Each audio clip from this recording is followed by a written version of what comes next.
This episode is sponsored by Turn Gymnastics Apparel, the brand dedicated solely to the sport of men's gymnastics. Choose Turn this season to outfit your team with industry-leading design concepts and elevated options for elite performance. Get the design process started today. Visit turn-gymnastics.com to discover the latest possibilities. Turn. Never done perfecting. Thank you, Turn, for supporting the Sam Oldham podcast. Supporting Turn helps us bring you new content every single week from the world of gymnastics. I hope you enjoy this episode of the Sam Oldham podcast. In this episode of the Sam Oldham podcast, I'm joined by Donnell Whittenburg.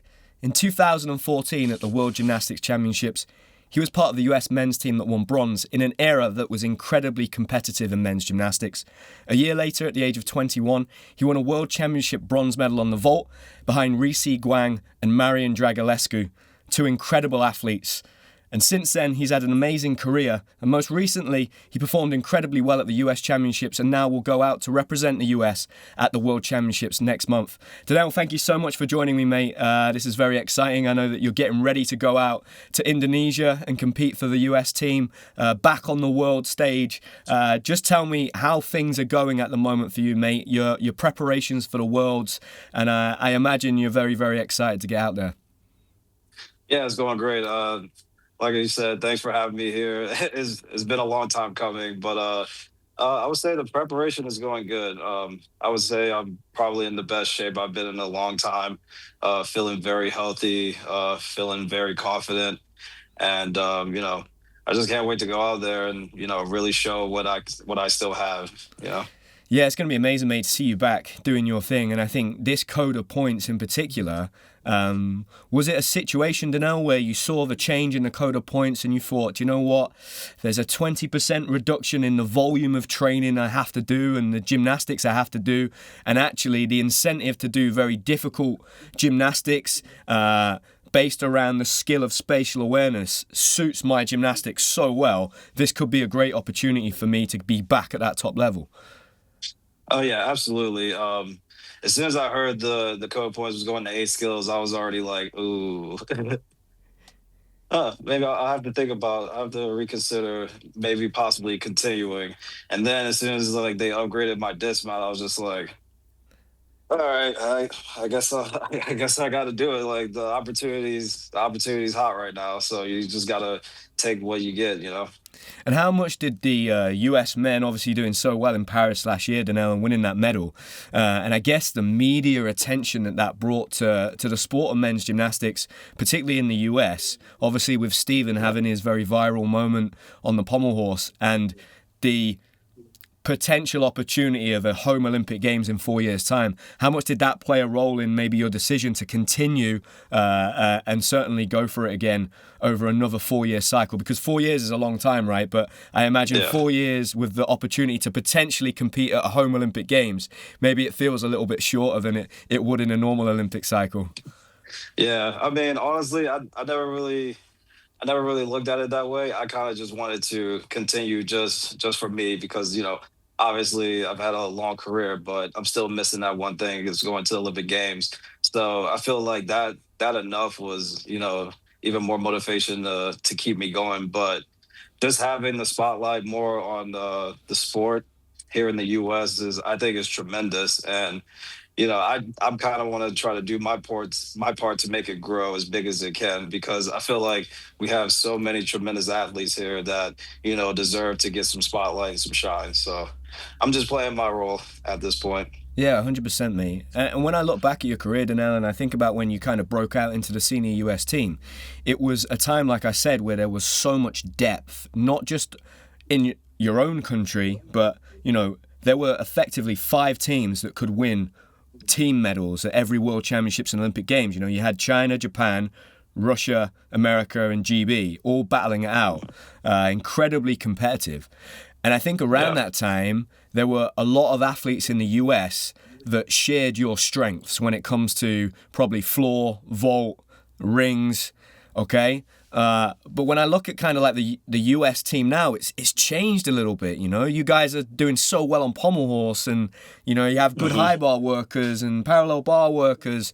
And yes, you still have really strong floor, vault and rings workers. But Have you looked at the team right now, and strategically, are you thinking, I could fit into a team here, maybe better than I could in the previous Olympic cycles? Oh yeah, absolutely. Kind of looking at it now, we're definitely we were a little bit weak on rings, and I've always prided myself as a ring worker, and I know for a fact that if anything, I can fit on the team for rings, but we also can use some more parallel bars, and we're always trying to have a solid high bar guy, and those are actually the events I'm going to be competing at these world championships with some upgraded routines. So I kind of just want to, go out there and show that I can still be competitive on those events with those upgrades, and go out there and hit some clean sets and see, just how I fit into the mix And coming next year. when you get selected, Donnell, for a World Championships, when it's just an individual World Championships, is it a case of, you were selected effectively to do rings, let's say? Do you then get to decide what else you do depending on who's selected where? Because I think that's probably important for people that are listening. You're not just going to perform on one apparatus, you're going to do 3 apparatus there. But is it a case of, well, the opportunity is there to compete if you want to compete? Everybody it's a bit of a free-for-all, and you have to say, oh, I'd like to do this apparatus as well. Is that kind of the situation in an individual World Championships? Yeah, absolutely. It kind of depends on what guys are going for those certain events, and then it kind of trickles down to basically what events are left to kind of fill in those spots, and you kind of just like, yeah, I can do those, and that's kind of how it is at this point. But yeah, we kind of just be able to pick what other events we would like to do. And do you see Usually that? pretty accommodated. Yeah, do you see that, Donnell, as, for me, I remember I had been in that situation a few times where there was no team, it was just an individual World Championships or European Championships. And for me, I always felt like I want to compete as much as possible because it's just going to give me more ammunition to try and make the team in the future when people look back and they say, well, he's not competed too many times under pressure or in front of the big lights. For me, I always looked at it as, yeah, there's an opportunity for me to do if I went to do high bar, but there was an opportunity for me to do a pommel routine, I was like, yeah, I'll take that opportunity. I'll do the pommel routine. Are you that kind of guy? Are you that type of gymnast? Is that how you see that situation? Yeah, absolutely. Because you don't want to really take away your opportunities. If you have an opportunity to do more events, why not? I mean, it's just gonna make you that much better at the end of the day. And who knows? You may even be better on the event that you picked than you were assigned to. So it kind of depends on how well you prepare for those events as a whole, but also focusing on that main one. But I mean, you just got to take the opportunities where you can get them. Can you take me back to the start, Donnell? What did your pathway into the sport of gymnastics look like? Who were your early influences when you got involved with the sport and you started taking up gymnastics? So I started gymnastics when I was about 7 years old. I already had like back handsprings and back tucks. So basically, my mom she put me in a gymnastics class in Maryland, basically for me to learn how to fall. Not Okay. even like hone my skills. She just wanted me to go there to have like a space to just like tumble and be safe and learn how to fall. Then once I got older, it just like I just kept getting better and better, and then I kind of just got stuck into it. I would say, as for my early influence in gymnastics, I didn't really have a role model until I was like 14. I didn't really look up to anybody, but as soon as I saw, I believe the OA games, saw Li Xiaopeng on parallel bars, and I literally told myself I am never gonna do any of that. And then coincidentally, I've done almost every skill that he's competed. So until then, I was just like, yeah, that's my guy because he's just like an absolute monster on every event that he goes out to do. So Yeah, I mean, that guy, one of the greatest, right? Like, when I think he's probably my absolutely, favorite Chinese gymnast of all time. He had like yeah, he wasn't like a typical Chinese style to his gymnastics. It was almost like no, an influence of maybe like old Soviet type style. He was very different, just so cool. Like his parallel bars, and then when he would do his Li Xiaopeng vault, I mean, yeah, it was incredible. It was almost felt like. he could do anything, but would just choose to sometimes selectively just do a few competitions. I mean, yeah, just Yeah. absolutely incredible, and was competing at a high level for such a long time. We actually, Yeah. the cafe at the gymnastics club where I'm from here in the UK, in Nottingham, Mhm. some people donated some magazines to the cafe recently, very old gymnastics magazines, Yeah. and they're really cool. They're from the 1999 World Championships, and I was going through the Oh. pages, and there's pictures of Li Xiaopeng doing his vault on like a long vault, Yeah. which Yeah. must have been absolutely frightening. So yeah, what a legend Yeah. that guy was. And Man, what he was was your ahead of his time. transition like? Sorry, Donnell. What was your transition Pretty like good. as you became a teenager and you started to have some success? Because I think over here in the UK, you just kind of came out of nowhere. Was there a lot of early success, or was it? Were you quite late to the party in terms of having that success in the US? I would say I was pretty late to the party. Usually at all of like the our junior national championships, I usually medal on vault. That was probably like my best event, but never really broke out because I didn't really have the basics. I had like sloppy form. I could do all the tricks, but the form just wasn't there yet. Basically, my breakout year was in 2012 when I won junior nationals, and I was 18. So I couldn't even compete as a as a junior anymore. So my first international meet was in Acapulco, Mexico, for the Mexican Open. Oh wow. So I had to compete against. I basically competed against all of the seniors that just came back from the London 2012 games. So Yeah. Well. Yeah. Daniel Purvis, your old Yeah. teammate, Oleg, Beliovsky, like all those guys, and that was a cool moment because I was literally just watching and I was like, holy crap, I got to compete against these guys. It was awesome. Yeah, wow, gosh. Yeah, that's really being thrown in at the deep end, competing against those guys. And Yeah. Yeah. they were all killers there, and they were entering their prime, I guess. Um, Yeah. One thing I wanted to ask you to know, you clearly, physically, you were an incredibly powerful and strong gymnast. Was that always the case, even when you started in the beginning? Were your strengths the power events, floor, vault, rings, or is that something that came as you grew and you got older? I would say I always was pretty powerful on floor and vault. I wasn't quite that strong on rings yet when I was a little bit younger, but as soon as I hit 14, I was yeah, that's kind of where it took off. Started getting really strong on rings and parallel bars. Started learning stuff like very fast also. And what role do you think genetics played in that, Donnell? Because, I get asked this question all the time by my friends that are now gymnastics coaches, right? And they're always looking for the next talent and the next kid.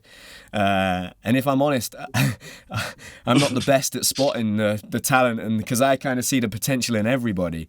What role do you Mhm. think that plays, when you think about the athletes that you've been around in your career, like the high level athletes, the top ones at the top, how much do you think that plays a role? And then what role does just sheer work ethic and your ability to just push through those difficult challenges? What do you think the makeup is? Would you say it leans more towards the mental side of things or more the physical? I would say when I was younger, it was definitely more genetics because I was learning skills like crazy out the wazoo. And as I got a little bit older, I started, really focusing on like the hard work, the grind, like really trying to push myself to see what new heights I could get to.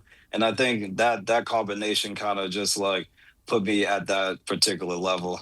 But I would say as younger, it was probably genetics because I was Yeah, already doing back handsprings like before I even started gymnastics. really. So Wow. something was up. Yeah. Yeah, that's amazing, mate. Yeah, and it seems to be, it's always those kids that can't sit still and are already doing gymnastics anyway, that Hmm. end up being the ones that really love the sport. Where did that spatial awareness and like almost, I'm going to say fearlessness come from, Donnell? Because a lot of the gymnastics that you perform, some of those skills you've been performing since you were a teenager. Is that something that you trained? Was it something that you had to actively challenge yourself with in terms of being brave and being fearless? Because I know that, I had a conversation with Frederick Richards recently, and he said that he thinks the key ingredient right now particularly with the way that the code of points has gone, is actually your spatial awareness. Like, how spatially aware are you? Yeah. Is that something you trained as a young gymnast, Donnell, or did you just naturally have a gift for it? I would say for me, I was always kind of a risk taker. I always wanted to really try to push myself. And, most of the time I failed, but I never really stopped.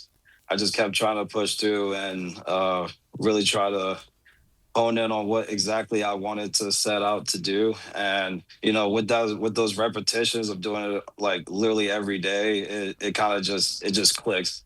Like, I'm pretty sure when I was 14, I was like determined to get a Maltese, and I could not get it. And I just told myself, all right, I'm gonna do a Maltese every day for a whole year. And then and then after a year it just like clicked. So I would say for me, it was just like a lot of trial and error and just really pushing through to see how I can get to that point. And in your club gym that you were training at when you were a young gymnast, now were there other athletes that you could watch that were above you that you could be inspired by? I know you said it wasn't until you watched the Beijing Olympics and you saw Li Xiaopeng for the first time, but were you learning from watching other people? Was it a coach that was giving you lots of great advice, that was a good technician? Were you just learning it yourself? Were you going online? How were you picking skills up?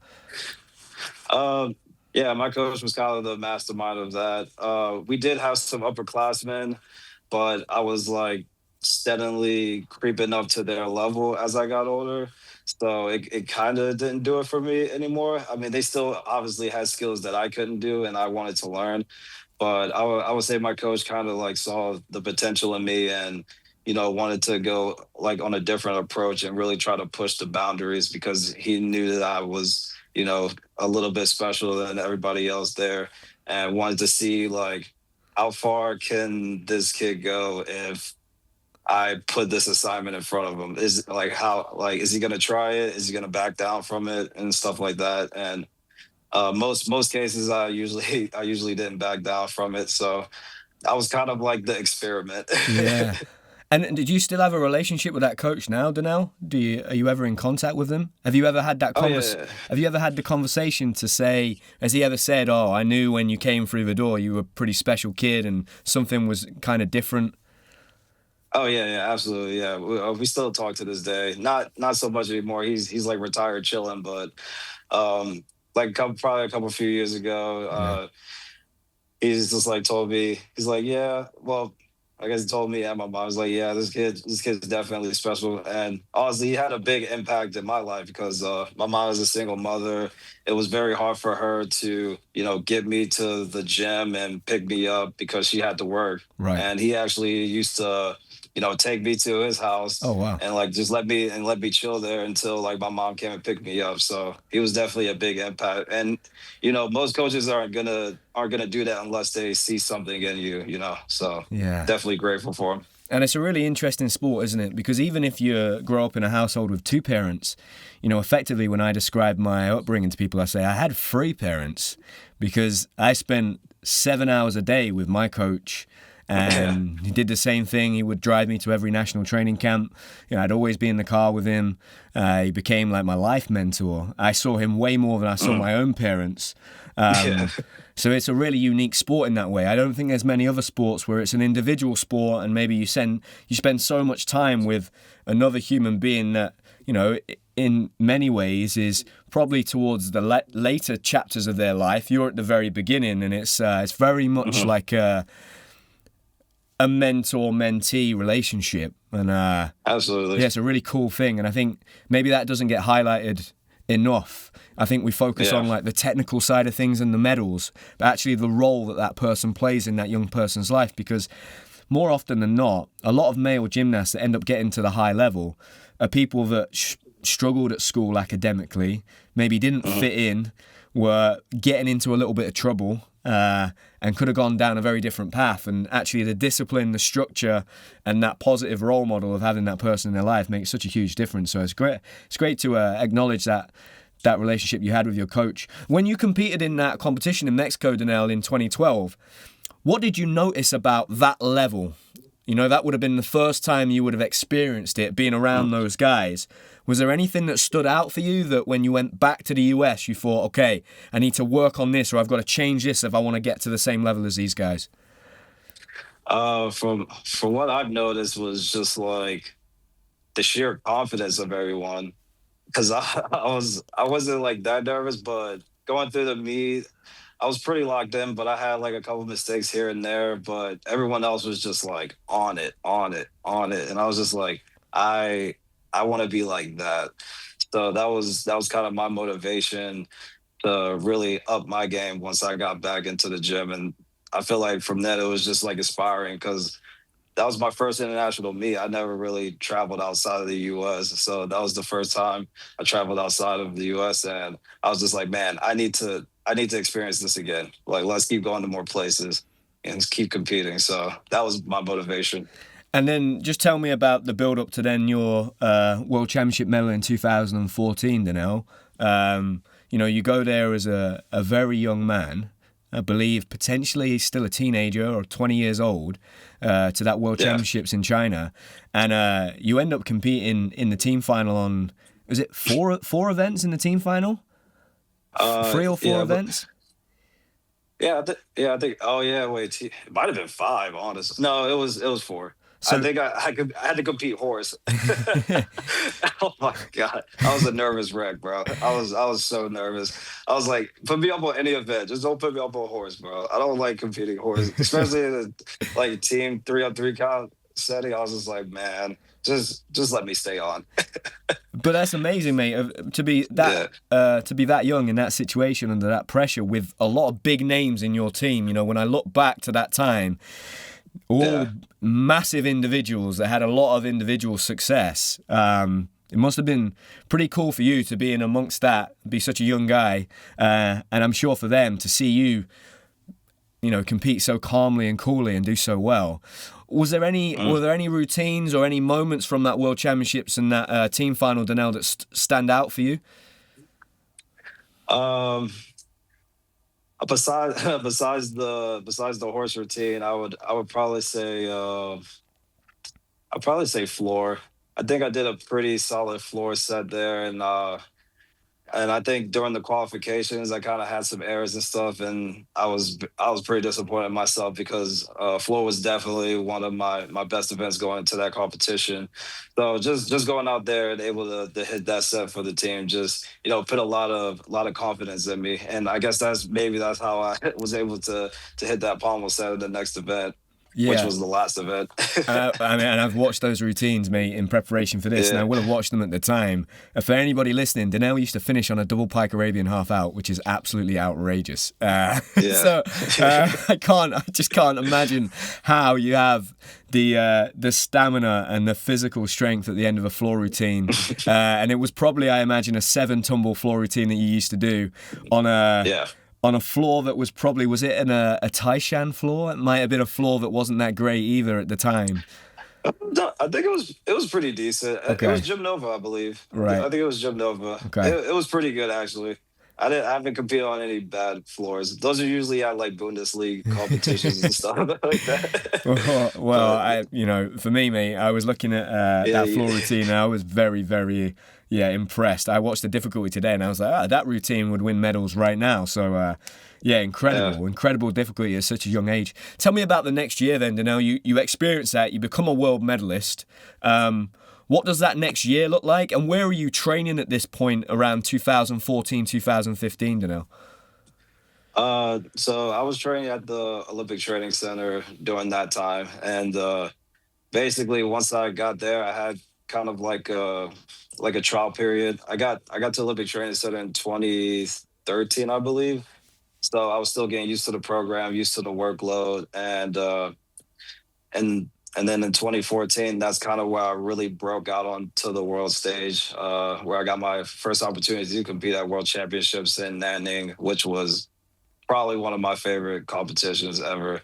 Just being there in China, I was just like blown away. I was like, wow, I'm just like a kid from Baltimore. Now I'm in China competing for my country. I was like, wow, this is crazy. Um, then after that, obviously the the Glasgow competition 2015. That was pretty amazing too. And I was just like, man, how far can I really keep going with this? Like, I just need to really stay consistent and just keep it going. And then the year after was the Olympic year, and it's not that I don't feel like I got a little bit carried away, but I was kind of just still like on cloud nine a little bit, and it's not like I wasn't doing the work. I was busting my butt, but I feel like a little bit of injury started to catch up. I'm pretty sure during the Olympic trials there, I like partially like tore my rotator cuff, but I was still competing. And then once I didn't make the team, we got sent to Rio, and I still had to train on that rotator cuff. So I wasn't even like the best shape anymore, just like training as an alternate in case something happens. But I mean, overall, it was a good experience and a great learning experience at that. Yeah, I'm sure, mate. And you kind of brushed over the fact that in 2015 you won a World Championship vault medal and shared the podium with two of the best vaulters ever in Yeah. Ri Se-gwang and Marian Dragulescu, who has countless Olympic medals and world medals. Mm. Am I right, Donnell, that after the qualification, there was you there? I think you didn't qualify for the all-around final. Am I right? Initially, and then you came in as a reserve. Is that right? Yeah. Because I was told that you were in a nightclub, and then you found out in a nightclub that you were in the final at like Yeah. whatever time it was, early hours, and then you went and performed in the all-around and did very, very well. Is that right? Yeah. Yeah, that's pretty much what happened. Yeah, like I got like a text from my coach. It was like he was like, "All right, there's like two guys like ahead of you. We don't know what's gonna happen. They might drop out. We don't know." But he kind of told me that, and we were gonna actually go to the gym anyway and prepare as if I was going to compete, even if they were still gonna be there, just so I could make sure I was ready. But yeah, just just having that happen was crazy. I was like, wow, two people actually dropped out of the all around, and now I'm back in. I was like, what's going on? Yeah, when But I I was all heard good though. I was young. Yeah, when I heard that story, mate, I was like, "Yeah, this guy is special," because back then, at 20 years old, me going to a nightclub after a competition like that, there'd be no way I'd be able to do gymnastics for a few days, I don't think. Yeah. So, unbelievable. And Yeah. then a few days later, you go and win a world medal on vault. What role do you think, actually, in hindsight, now looking back, having the opportunity to do an extra vault in the all-around final maybe played into the event final? Yeah, I think that actually played a huge role because originally I wasn't even going to do the Ri Se-gwang during the all around final, but my coach was just like, you know what, we weren't supposed to be here. Let's just go for it. And then I ended up going for it. I over rotated. Imagine if I would have landed that, I probably could have been on the podium because I was pretty close in the all around. And then after that, I was just like, wow, I got a little extra reps in now. So let's go ahead and get to ball finals. And, I hit two solid balls, and basically the rest is history. I was like a nervous wreck too, because I'm pretty sure I was either second or first up, and then I had to just wait. And I was just like terrible. I had to put like a towel over my head. I didn't even want to watch anyone else's routines. I just wanted to like wait and see what happened. What mindset do you get into now? Like, for me, I performed a Dragulescu, which didn't go very well. I injured my ankle pretty badly doing that. We all But I have. always felt like, when I'd watched the best guys on vault, they had to get into a very different mindset to any of the other apparatus. And there's so much risk involved. There can be no second guessing or second thoughts. You've got to be 100% all in. Can you just describe Yeah. the kind of mindset you have to get in, Donnell, when you're performing a Ri Se-gwang or a Dragulescu at one of these big competitions? Yeah, you definitely have to know exactly what you're about to do. That, as you said, there cannot be any second guessing because there's no bailing out of it. Like imagine trying to bail out of a Ri Se-gwang. It's just not gonna happen. So you just got to be locked in and know exactly what you're doing, and just take a deep breath and just go. And can you take me through that vault, Donnell? I know that you still perform those vaults. When you're stood there at the end of the run-up, you just explain like what goes through your head throughout that whole process? It probably lasts what, like 10 seconds, maybe less. What are you Yeah. thinking about in that short space of time? Because it happens so quick. What is going through your head as you're running up, you're hitting the springboard, you hit the vault, you're in the air, and then you land? What is that thought process for you? I'm not sure if I really think much as I'm running. It's more usually before, just like little cues, like just make sure you hit the vault table. I mean, make sure you hit the springboard good. Like make sure as soon as you hit the table, make sure you're reaching out, make sure your body is stretched. So I kind of try to think of those things before I do the vault, and then once I have like that imagery locked into my head, I'm just gone. So it's usually before. I don't know if I don't know if it'd be good for me to start thinking as I'm running. I might mess up or something. But yeah, that's kind of my thought process going in for that vault specifically. How difficult is it mentally to know when you compete on vault and you have to do 2 vaults? How challenging is it to do the first vault, and let's say the first vault is successful, to keep yourself very calm? And what is your strategy normally in that situation? Do you do your most difficult vault first? And, that could be in terms of the start value, just pure difficulty, or maybe what's personally difficult for you, and then your easy vault second or your easier vault. How do you normally play that situation? And has that changed over time? It definitely changed like pretty recently. Trying to remember the last time I did compete the vault. Well, either way, when I was doing 2 vaults, I would say what probably 2021 maybe something like that. I was doing the Ri Se-gwang first, but during my early years, I was doing the Dragulescu first because it, weirdly enough, it took way more effort to do the Dragulescu. So I was doing that one first to really exert my energy, and I don't know why for some reason the Ri Se-gwang was not like easier, not mentally, but physically, it was a bit easier for me. And what was it like, mate? Obviously, sitting back, being in Rio, and watching the team go out and compete, and you're having to do your job as a reserve, but you've got that rotator cuff injury, and you're thinking, right, I've got to wait 4 more years now for my next shot to do this. What was that experience like for you? Was it challenging, that experience? Yeah, it was a bit challenging because I knew I worked so hard to get to that point, and just not being able to, go out there and really show what I was capable of to the world was, just a bit heartbreaking. But I knew I was still young, and I still had more opportunities that I could set forth. So I just try to stay as positive as I could. And that I was just thinking to myself, like, throughout my whole career, I've always had to wait my turn. So I just thought at this point, I'm just like having to wait my turn, and when the moment's right, I think it's just gonna happen eventually. So And do you take inspiration to look? There are a few athletes in your position, right? A perfect one straight away is Courtney Tulloch in the UK, who's been a reserve for 3 Olympic Games in a row. I know he can sit there and say, "Oh, I'm just going to see how it goes," but in his head, he knows there's one thing that he wants to do, right? And it's that Olympic Games. How tough is it when you miss out? Once, twice, 3 times. Does it get harder or does it get easier in some ways? And what's that experience like for you, Donnell? Been obviously Rio, you're still a very young man, and you think, right, okay, that's fine, 4 more years, it's not too long. Then obviously Tokyo happens, and it gets pushed back an extra year, and then we have Paris last year.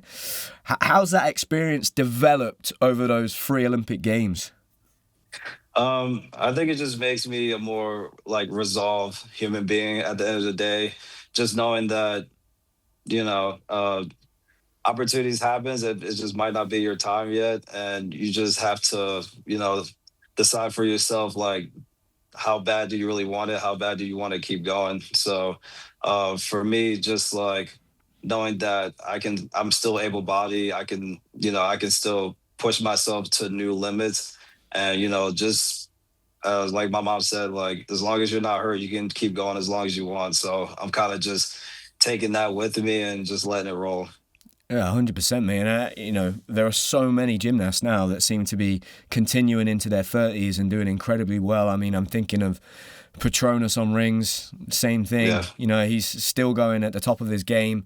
He's well into his 30s. There are a lot of athletes in a similar position to you. And I really do think that this new code benefits those guys that have spent their whole career doing 10 elements and now get to drop to 8. Like, it's amazing. I think that eventually the younger guys coming through will probably close that gap of the athletes that are there in the middle. They're kind of stuck between the two generations. And then it will get a bit harder maybe for those older guys once everybody gets used to just 8 skills again. But I think certainly right now at the start of this cycle, you have a real advantage. How do you see rings at the moment, Donnell? Because for me, rings has been one of those apparatus where it's just purely how good you are at strength. And, whether or not you take a step on your dismount, but most of the rings guys will just do a back in full out straight, maybe a double-double. But now it does seem to be an apparatus where it's a real mixture of, yes, you've got to be very, very strong, but you also need to have a big dismount and be able to swing because, you can't just be so dominant in one area like still strength or swing to strength because you've got to have each element group and effectively you've only got 8 skills to spread that out across. Yeah, absolutely. I honestly, I think it's a great switch because there's there's been so many like great ring guys, but they didn't have like great dismounts, and it just kind of made me a little bit sad because I'm just like, wow, you did like such a amazing routine, but the dismount was just like, yeah. But for me, I feel like I've always been pretty good at swinging, which obviously helps with my dismounts, and I just think it's gonna just push the envelope a little bit for everyone that may not be as strong to hey maybe I'm a better swinger, so maybe I can focus on the dismount. So I think it's a good mixture. It'll help I think more ring guys kind of break out also. Yeah, and what's the hardest part of doing a triple pike at the end of a rings routine now? And how often are you doing that full routine with the dismount? Is it something that maybe you can just do a few times a week in the right moments, or is it something you're doing quite regularly?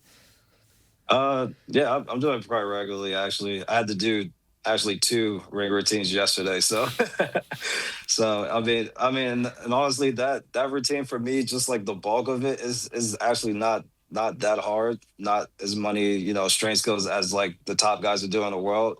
So for me, it's mostly just like making sure everything is clean, precise, make sure the holes are right, and just honestly just putting that dismount to my feet. So that's kind of the strategy that we're going here at this point.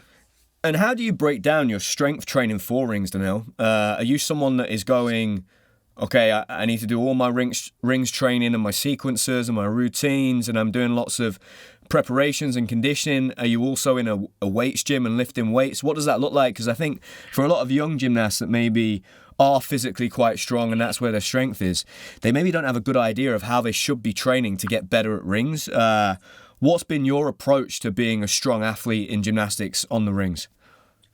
For me, I feel like rings always kind of came naturally, but remember when I told you I was doing the Maltese for like a whole year just to try to get it. It kind of started with that and kind of segue into me just really practicing all the strength skills and like sequences and doing a lot of reps of those.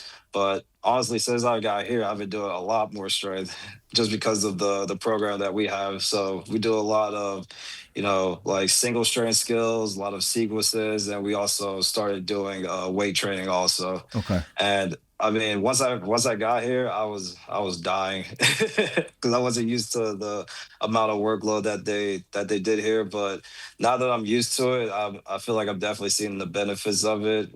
Just like body wise, like I feel more healthy. Like none of my joints like hurt or anything like that. So I think that kind of like pushing me to like that next level is probably exactly what I needed, to keep going. So Yeah, that's really interesting, mate. And you've obviously got a great team at Evo.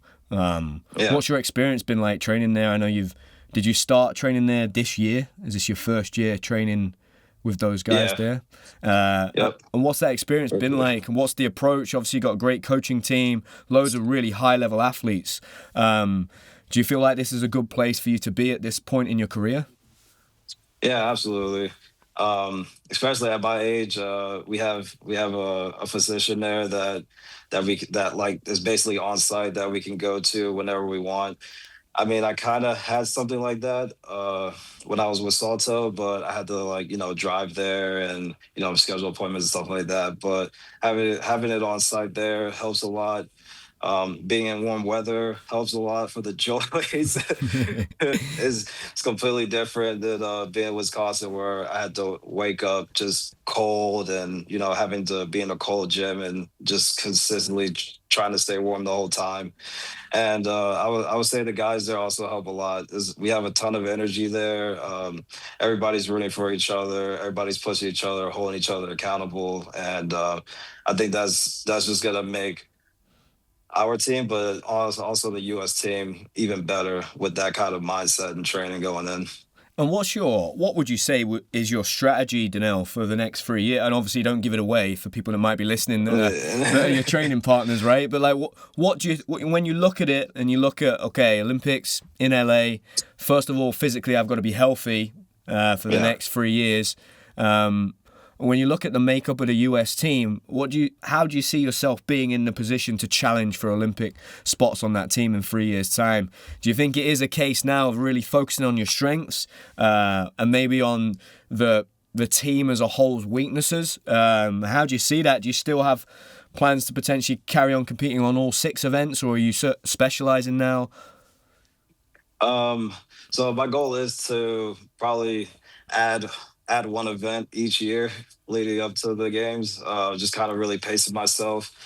But I would say the obviously the goal is to do all 6 events, because you want to make sure that you can be called upon for any event. You want to make sure that you're available, but also want to make sure I'm focusing on my strengths, which are going to be 4 events that I'm not going to tell, but people already probably know what know what those events are. So just try to make sure that I am bringing up that difficulty, and also make sure I'm getting that execution down, because I feel like that's kind of been a little bit of my downfall throughout my career. So I just want to make sure that I'm doing all the skills that I need to do and making sure it's very polished. So once I'm there, I don't have any worries or any regrets. Just go out there and just hit routines. But I would say next year I'm either gonna add like floor or vault back in. Okay. But we're just gonna pace myself right now because of my Achilles. We're just gonna take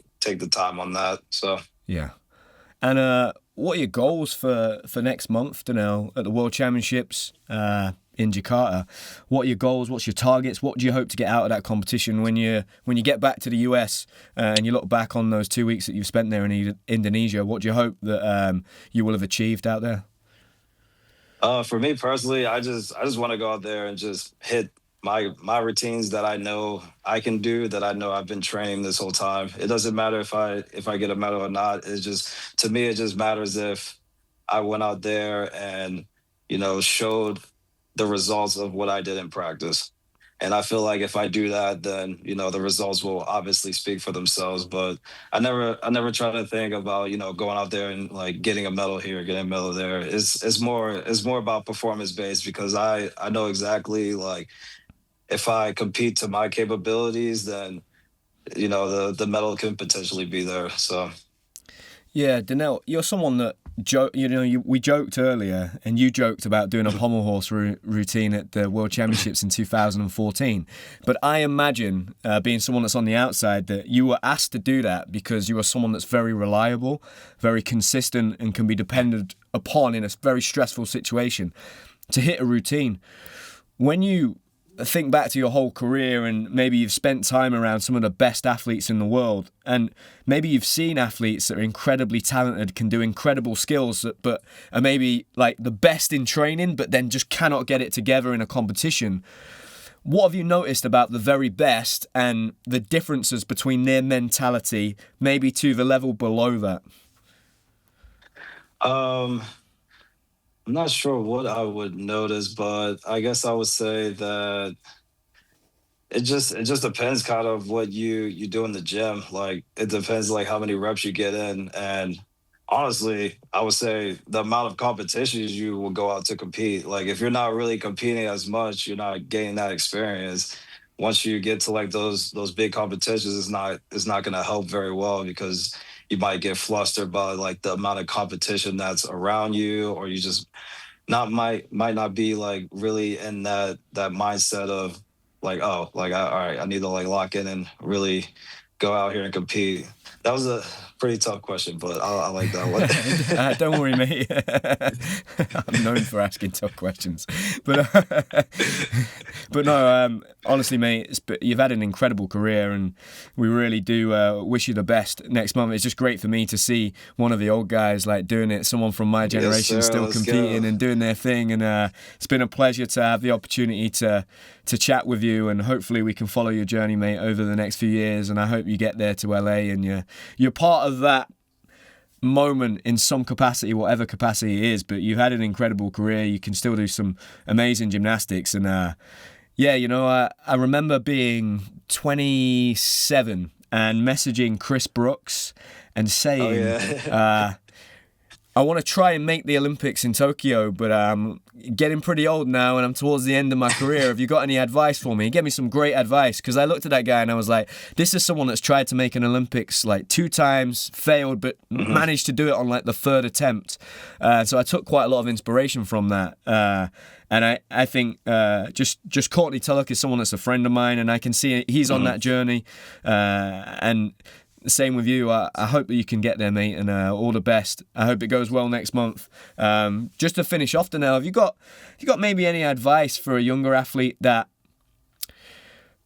I think there are quite a few young athletes that have a breakout year like you did, right? And they, Mhm. at the age of 18, 19, they make it to a World Championships or a European Championships or an Olympic Games. They win a medal, do very well, and then maybe don't really maximize that opportunity and keep their foot on the gas. They maybe take their foot off a little bit, relax, and then all of a sudden they find themselves in a situation where, oh wow, there's the opportunities don't just come out of anywhere. Like 3 or 4 or 5 years have passed and I've not been able to go to another major championships. For someone that's now going to a world championships, which is 11 years after your first one, what advice Yeah. would you have maybe for those young athletes that are in that privileged position of heading out to the world championships next month in Jakarta? Maybe they're 18, 19, 20. What advice would you give them about maybe taking that opportunity and making sure that they make the most of it? Yeah, I mean, like as you said, once you get the opportunity, you gotta take it with every ounce of energy that you have and keep it rolling, because you never know when you're gonna get an opportunity. This is like the hardest sport in the world, and there's so many great gymnasts that are coming in left and right. So you just got to make sure that you're doing your job and make sure that each time you go out there, you're composed, you're humble, and dedicated to get even better. You don't want to just stop there. You want to make sure that you're leveling up each and every single year, because everybody's going to be watching you. Everybody's going to be in the gym working as hard as you. You want to make sure that you're locked in to make sure that you're doing the best that you can to just take your abilities far and beyond. And I mean, I guess another piece of advice too is like, even if you're not at that stage, it's okay. Like as long as you have the desire to keep going, it doesn't matter what age you are. As long as you have the desire to keep going, that should be enough to keep pushing you. I mean, I'm 31 and I'm still doing gymnastics, so I feel like that's enough motivation right there for you to keep going. So Absolutely, mate. That's brilliant. You're 31 and you're doing the hardest gymnastics in the world. So you're a legend, my friend. All the best next appreciate you. month. Safe travels, and thank you for joining us, mate. I appreciate it. Yeah, thank you for having me, Sam. I appreciate you, bro. Thank you, mate.